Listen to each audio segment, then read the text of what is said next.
Pemirsa, pihak Pelabuhan Padangbayi Karangasem menyiapkan puluhan kapal saat arus mudik menuju Pelabuhan Lembar, Nusa Tenggara Barat (NTB). Hal itu dilakukan untuk mengantisipasi lonjakan penumpang.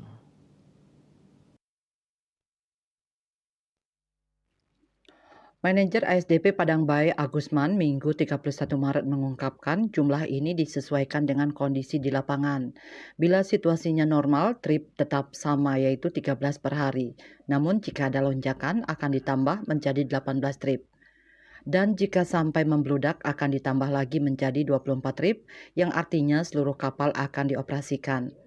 Agusman mengatakan upaya itu dilakukan untuk menghindari terjadinya penumpukan kendaraan maupun orang di pelabuhan. Seluruh kapal sudah dilakukan pemeriksaan dan semuanya dinyatakan layak untuk berlayar.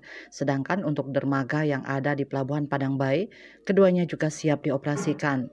Nantinya SDP Padangbayi juga akan membangun beberapa tenda di sekitar pelabuhan supaya para pemudik yang sedang antre tidak kepanasan ketika siang hari. Selain itu juga akan ada beberapa pos dari instansi terkait.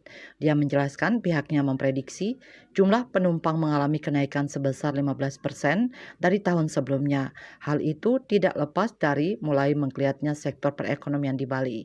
Eka Parananda, Bali Post melaporkan.